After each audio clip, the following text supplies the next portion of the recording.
Bem, bom dia, boa tarde, boa noite. Mais um vídeo aqui no canal Roteiro da Vida, sou Yokai. O vídeo de hoje é um FD, ficção em debate de anime de domingo. Não sei como é que tá o som aí com o ventilador na droga no microfone, mas bora lá, se der pau depois eu descubro. FD de temporada, anime de outono de 2024. Eu saí do verão 2024, olha que legal. Saí pra outono. E gravando na tela pra vocês poderem ver comigo aqui, já alocando no lugar certo também. Esse é o lugar certo? Esse é o lugar certo. Então, ó, vocês verem, ó. Quando eu peguei aqui pra ver as temporadas de outono, tem muito anime que é continuação. Tipo assim, segunda, terceira, quarta, quinta temporada de outros animes. Dadadã, Zero, essa aqui nem vou nem falar. Shangri-La, Danmachi, que é uma coisa legal de fazer review, aliás. Só que como é temporada... Reboot não, né? Continuação mesmo, né? De concretização. Eu vou deixar um pouco pra depois. Eu não sei se eu faço agora esse arco aqui da Danmachi. Se eu comento o arco de Shangri-La ou deixo mais pra depois. Por quê? Porque é uma obra que... Por ser um ano de diferença do último review pra agora, a gente tá na temporada de outono de 2025. É perigoso ter temporada que saiu no meio. Continuando, né? Na verdade não, né? Mas eu vou fazer review de temporada muito antiga. Eu faço mais tarde, Danmachi, Shangri-La.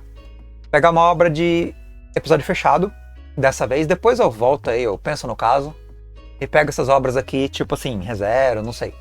Pra comentar o arco pontual aqui de outono, né? Do outono do ano passado. Beleza? Então eu vou pular tudo isso aqui. E o anime da vez que cai seria esse aqui, ou Ao Noraku, que é válido, é possível de ser feito, mas por não gostar tanto assim de Ao Noraku, é um anime bacana, bonitinho e tal, mas será que vale um review? Não sei. A Magamine lascando, aí eu cheguei no anime que eu quero fazer review, e quero mesmo. Aí eu vi aqui, Kimi wa Maid-sama, talvez, mas é genérico. Aí foi olhando, Sword Art Online, nem lascando. Aí eu cheguei onde eu queria.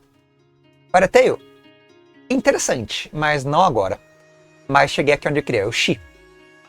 Shi ou Shikyu no Undou ni Tsuite. Esse anime que vale um review. Ele é um dos meus animes preferidos de muito tempo. Fazia tempo que eu não engajava no anime. Mais seinen, mais adulto. Não é fantasia, ele não é uma pegada assim mais, digamos, clichê ou estereotipada. Ele é um anime de evento histórico. Um evento histórico fidedigno. Ele não tem uma perspectiva assim, besta, por assim dizer. Ele é muito interessante. Ele é um anime maduro. Ele conta uma história baseada em fatos reais, entre aspas, fatos reais. É uma espécie de, digamos, utilização da história do passado para consolidar uma perspectiva de narrativa fantástica e ao mesmo tempo embasada em eventos e fazer um spin-off do passado. É como você pegar a história de um grande personagem histórico e fazer fantasia em volta disso. Mas não a fantasia que vai pegar ali coisas surreais, tipo assim, Fate Stay Night, pegar o Rei Arthur e blá blá blá, ou sei lá o que. Não, a lógica é nessa.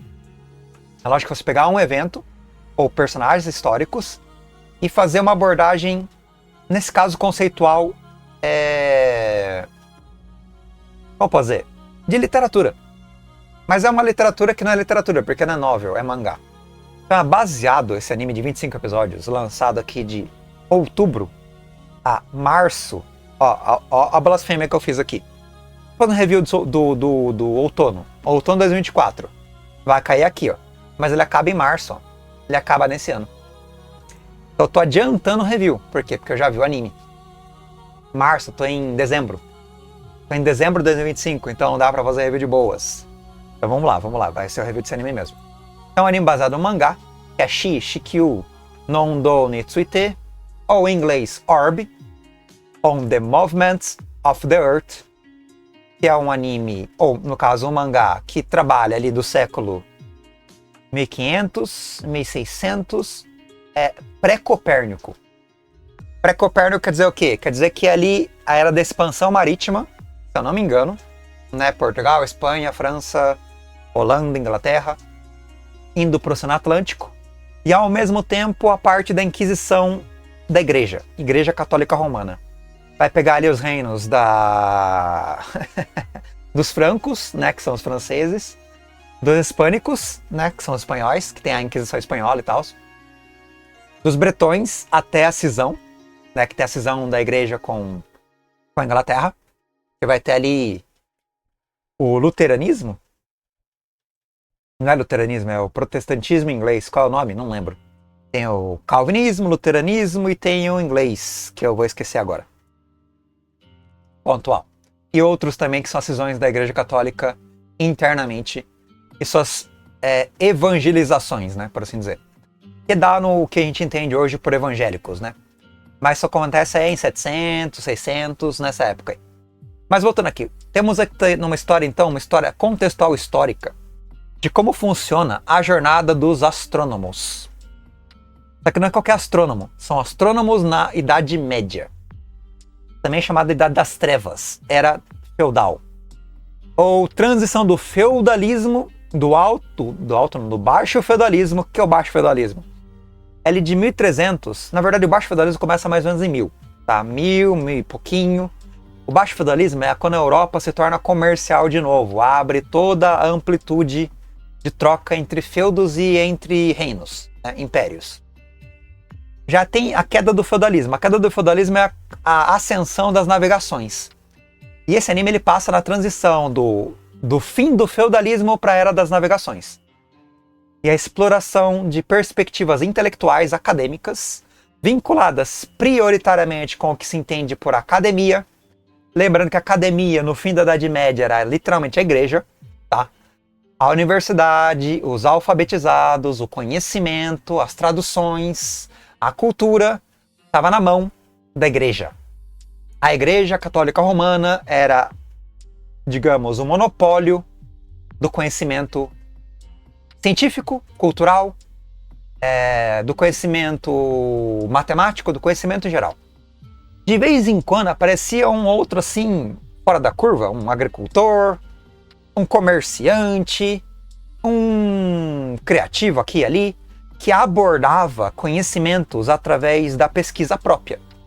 Livros preponderantemente eram guardados, monopolizados e gerenciados pela igreja. De vez em quando por um reino ou outro. Tinha circulação também, mas era restrita. Lembrando que aqui antes da imprensa, antes do tipo móvel, né? Da grande impressora de livros, né? É o tipo móvel mesmo, né? Que é a revolução da literatura, da publicação em textos de jornal, revista, literatura, livros também, né? Então você tem ali a explosão cultural, onde o controle não é mais o controle dos copistas, né? Dos que copiavam manualmente, mas sim agora dos livros impressos naquela máquina, né? Que é bem não lembro quando foi criado. Eu tenho que pegar aqui no Google. Deixa eu ver aqui o Google, rapidão. Em tipo móvel, imprensa... é que eu escrevo? Tipo móvel mesmo. Tipo móvel... Móvel origem. Origem. Vamos lá, isso é fácil. Tem na China antiga, ó. Depois de Cristo já, 1000 e pouquinho. Foi criado lá então a nossa querida impressora. Ela começa na China, dinastia Song, em bloco de porcelana. Depois vai para a Europa, né? Na Europa vai ser inventada, tá? Ou de algum modo aperfeiçoada. Na Alemanha.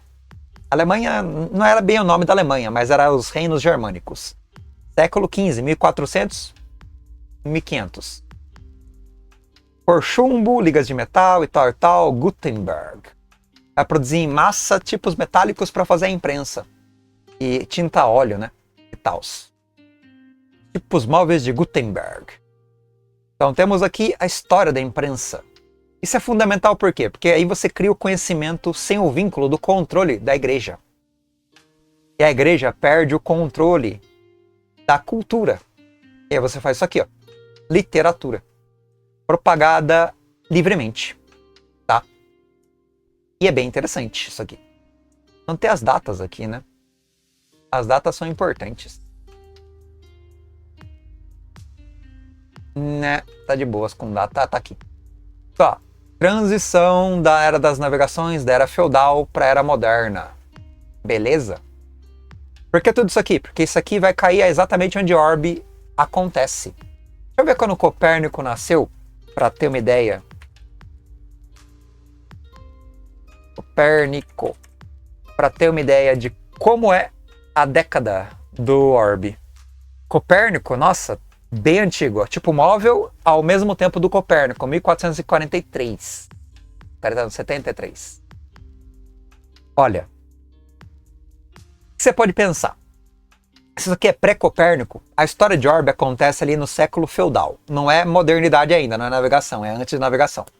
Então você vai pegar ali Europa 1400, Europa 1380, pré-Copérnico. Com ainda o monopólio da igreja sobre o conhecimento. O tipo móvel foi efetuado mais ou menos quando Copérnico estava ali, em 1450. Então Copérnico nasce um pouco depois. Então o tipo móvel, a revolução astronômica do conhecimento, astronômica em dois sentidos, né? De astrologia e também de ascensão gigantesca, acontece nesse período. Então Orbe, nosso querido anime Orbe, é isso aqui. Só que não é Copérnico, é antes Copérnico. Copérnico é o cara que faz a revolução copernicana. Só que ele vai herdar, segundo o anime, segundo o mangá, o pensamento de certos pensadores da religião também. Padres, bispos, mercadores, comerciantes, pessoas bem de vida, como Rafael. Rafael é um burguesinho, um típico filho de comerciante. Não é nobre, mas tem grana. Só que ele é um cara curioso. E ele faz o quê? Ele investiga aquilo que não pode ser investigado. É crime. Crime mesmo. Se você investiga, você está cometendo heresia. Se você comete heresia, a igreja persegue. Quando eu falo te persegue, ela te persegue e faz você pagar os pecados. Se você não confessar e não pagar os pecados, você é convidado à morte. Execução. Por fogueira, enforcamento, entre outras coisas. O membro que é representante da Inquisição, da igreja persecutória e executória, que é a parte que faz o julgamento e depois do julgamento a punição, é o Novak, ou Nowak.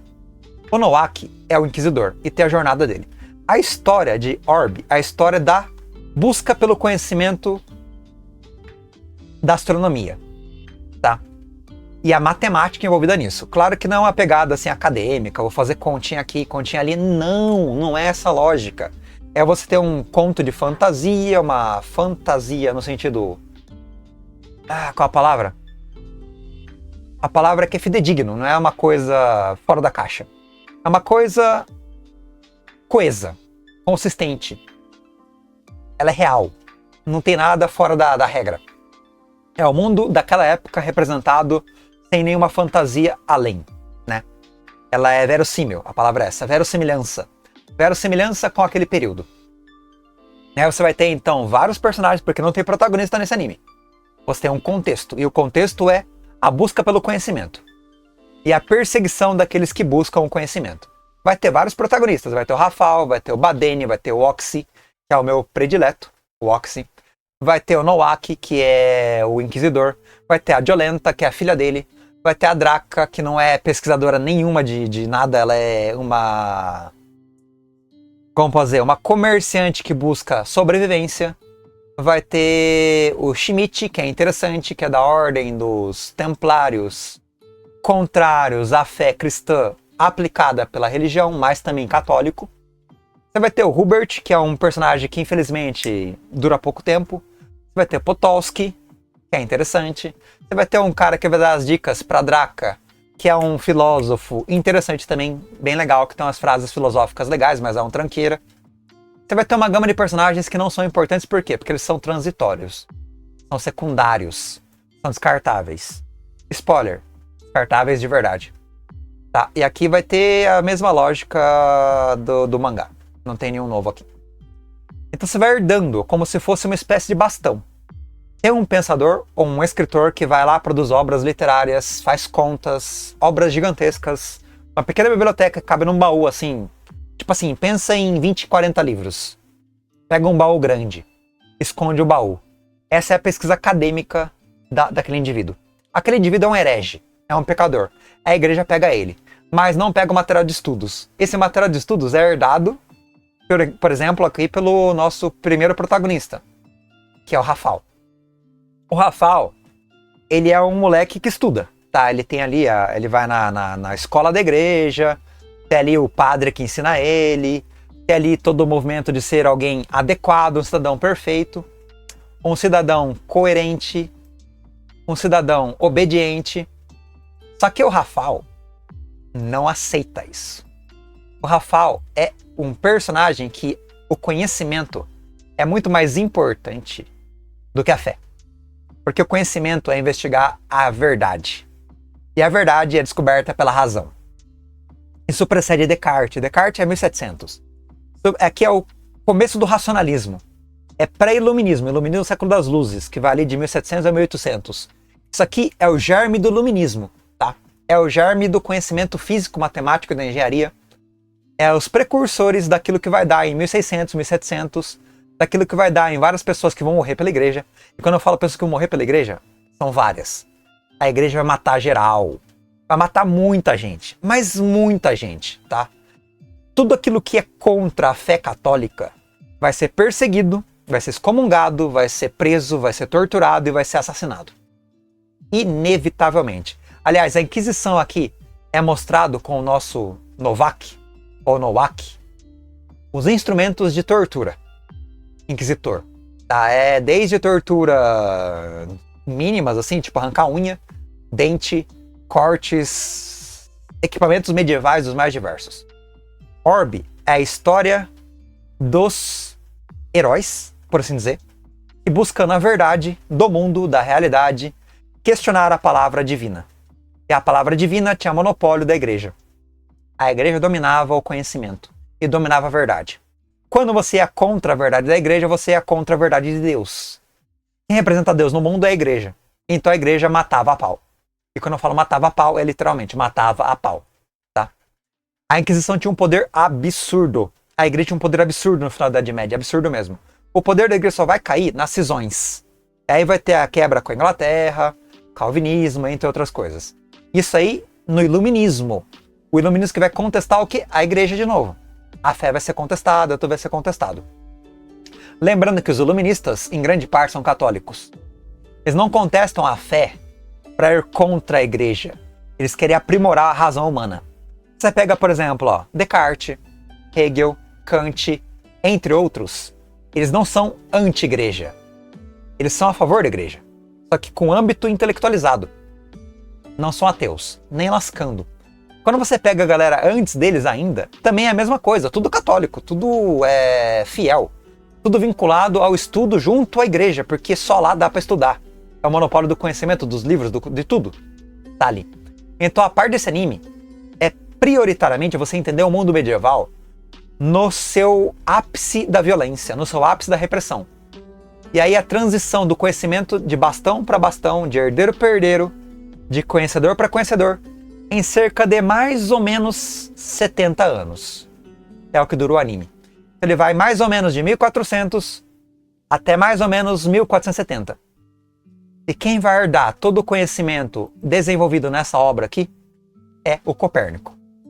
Só que o Copérnico não aparece no anime. O Copérnico é a geração do ápice do que se entende por descoberta de como funciona o movimento dos astros.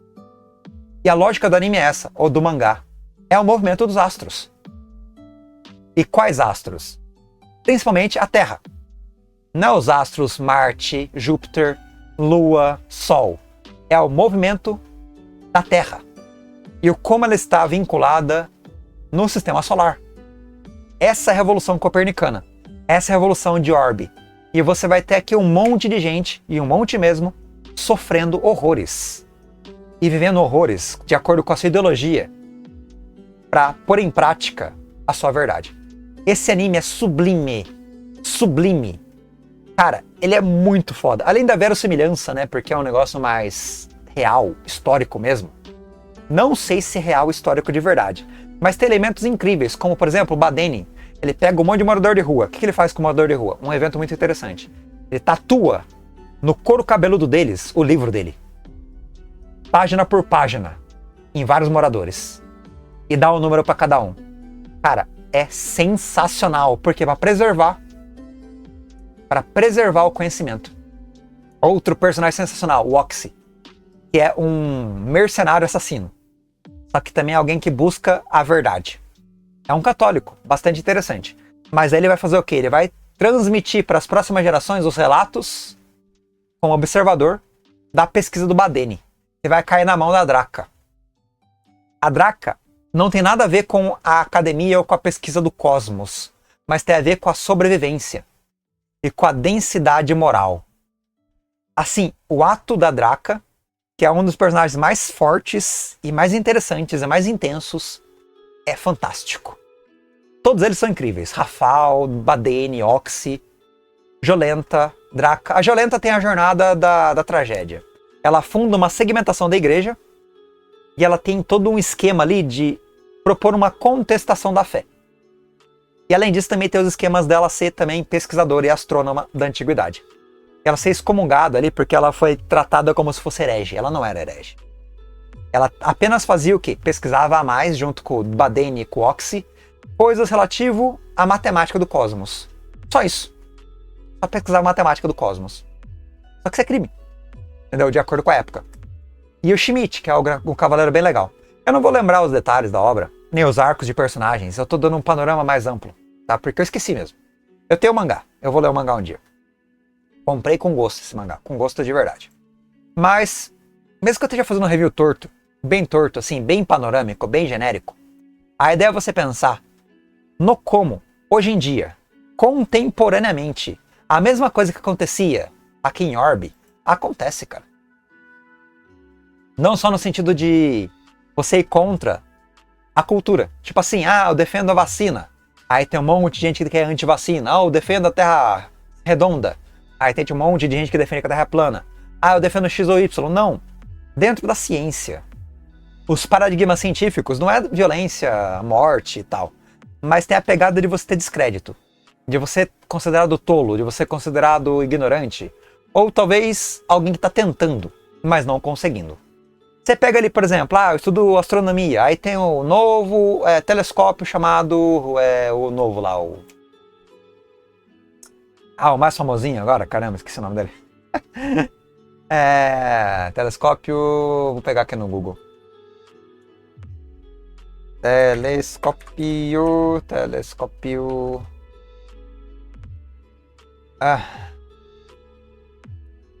James Webb, esse aqui. O James Webb, ele revoluciona a astronomia, porque ele tem muito mais poder que o Hubble. Mas muito mais poder que o Hubble. O Hubble é um telescópio legal, bacana. Com o nome, né, do tal grande cientista, grande astrônomo Hubble. Matemática e tal. Mas o telescópio James Webb, ele tem muita informação nova, muitos dados. Esses dados abalaram a cosmologia. Estão sendo revisados, reenfatizados e tal. O que é interessante. Mas o ponto aqui não é apenas o James Webb se revolucionar. O ponto é que você tem ali muitas teorias da astronomia que são teorias consolidadas segundo hipóteses, que podem ser desvalidadas, ou contestadas, ou abandonadas. Tá? Então aquilo que você conhece na astronomia, na física cosmológica, pode ser então colocado por terra. E dói. Não é a mesma coisa, como eu falei, não tem inquisição, não tem ali perseguição, não é a mesma coisa violenta, mas tem descrédito acadêmico. Tem ceticismo, tem, por vezes, preciosismo, onde você não quer uma outra perspectiva, uma outra, digamos, explicação da realidade. Tem isso hoje em dia. Mas ainda é mais fácil de você interagir com pesquisa acadêmica, dados e tal. Você vai moldando a dinâmica de diálogo com o mundo acadêmico, com o mundo atual. Quando você é leigo, tipo eu assim, um cara que faz ensino médio, não entende nada, só vê vídeo do YouTube e não é pesquisador nem nada, a história é outra. Quando você é acadêmico, a história é outra. Quando você é leigo que nem eu, a história é outra. Então tem essa separação. Antigamente, se você fosse um acadêmico, você podia ser incriminado. Hoje em dia você é louvado. Tá, você tem um diploma, formação e tal. Antigamente não, você podia ser perseguido por ser estudioso. Você podia estudar apenas o que permitiam. Esse é o ponto.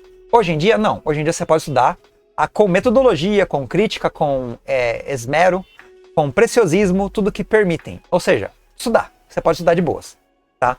Autodidata até certo ponto, porque você vai precisar da academia, da faculdade, da formação do diploma. Já o ponto aqui esse é o começo da faculdade, é o começo da academia, é o começo do que você entende por pensamento crítico e pensamento profundo humano. Na Europa. Não, da Europa. China, Índia, outros continentes, África, América. Por exemplo, astronomia do Império Azteca ou Maia. É outra realidade. Estão falando da Europa feudal. Estão falando do eurocentrismo, ou seja, a história do mundo contada pela visão europeia. Estão falando da Revolução Industrial. Estão falando do que se entende por grande navegação, por colonialismo, por imperialismo. Estão falando da história eurocêntrica. Por quê? Porque isso aqui era feudal.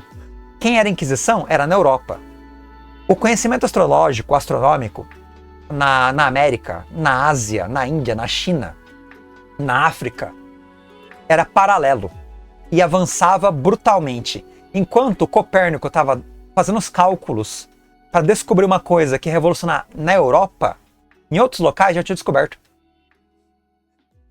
Quando você pega outros conhecedores, outros pensadores, já estavam décadas, séculos à frente dos europeus, porque os europeus travaram o conhecimento, tá? Então o ponto desse anime, o Orb, é Europa, transição da idade feudal para a idade das navegações e pro iluminismo. E a beleza disso.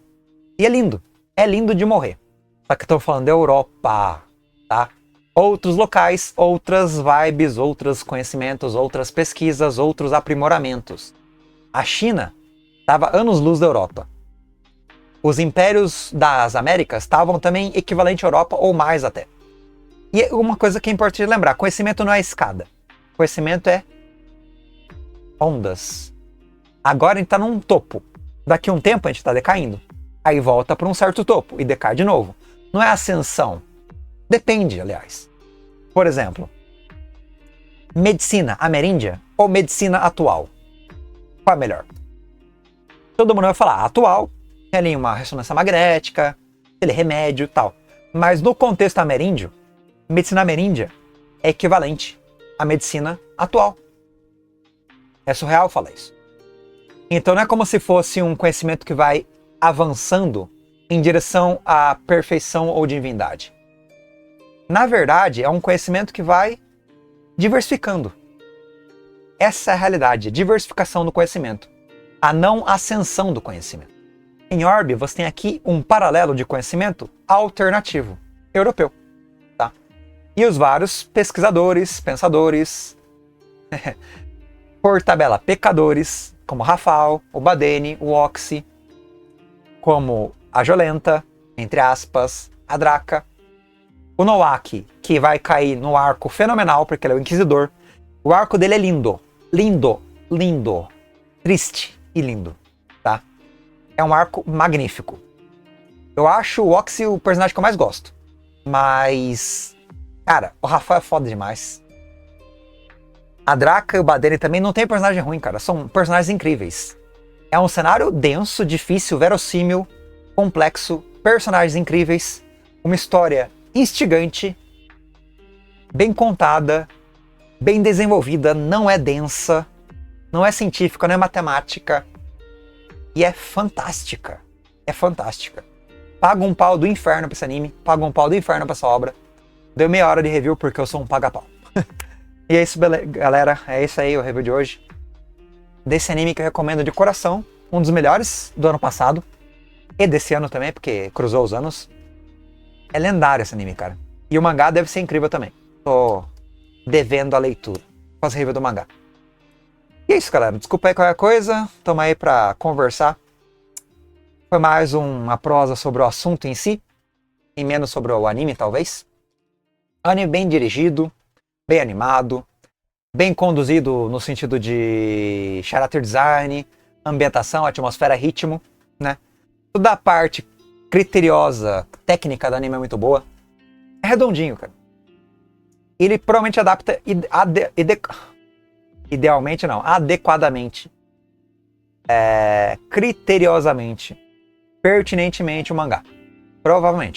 Provavelmente adapta. E é isso, valeu aí, até a próxima e falou!